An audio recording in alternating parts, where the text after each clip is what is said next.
The Constitutional Presidency, system, origins, and intent of the office. At the 1787 Constitutional Convention, the framers confronted a paradox. They needed a leader strong enough to guide the new republic, but cautious enough to avoid the tyranny they had escaped under King George III.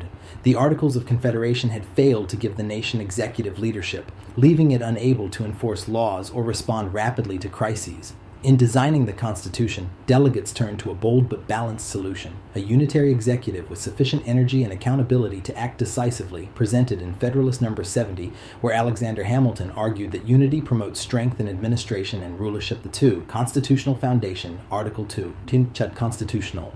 Article 2 became the bedrock of executive authority. Unlike Article 1's enumerated limits on Congress, Article 2 vests the executive power broadly in the President without the phrase "herein granted." This editorial choice infused the office with flexibility while also raising questions about its boundaries. Key powers include Commander-in-Chief, authority over armed forces, Chief Diplomat, ability to negotiate treaties and appoint ambassadors, subject to Senate consent. Appointment power, nominating federal judges and executive officers, legislative interaction, recommending legislation and exercising vetoes, take care clause, ensuring faithful execution of laws.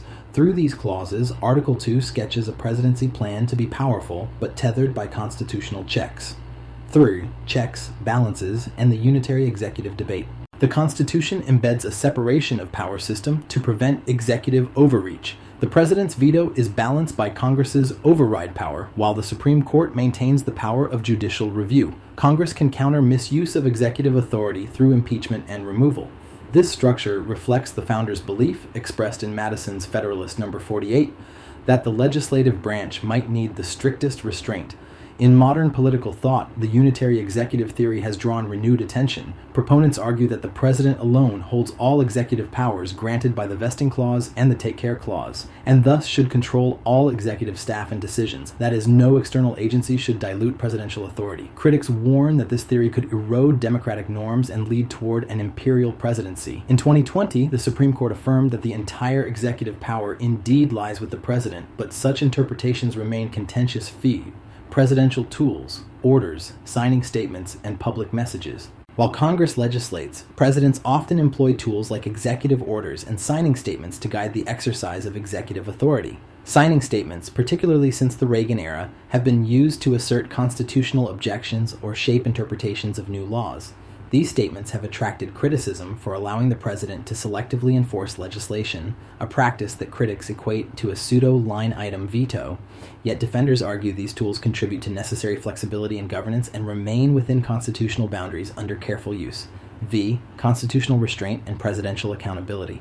In crafting the presidency, the framers intended both energy and restraint. Presidents are expected to wield authority vigorously but within constitutional boundaries. They are accountable to the electorate, to Congress, and ultimately to the courts. James Madison's conception of the presidency envisioned a vigorous, limited executive, an office powerful enough to govern, yet disciplined by law and institutional checks. 6. The presidency in practice. Historical illustrations. History offers stark illustrations of how constitutional powers have been tested and evolved. Abraham Lincoln vastly expanded executive power during the Civil War, deeming it necessary to preserve the Union and uphold liberty under constitutional authority. Over time, the growth of the executive office of the President, EOP, and reliance on staff loyal to and accountable to the President have been labeled signs of an imperial presidency. These changes, supported by some administrations, raise questions about democratic checks and operational secrecy. 7th.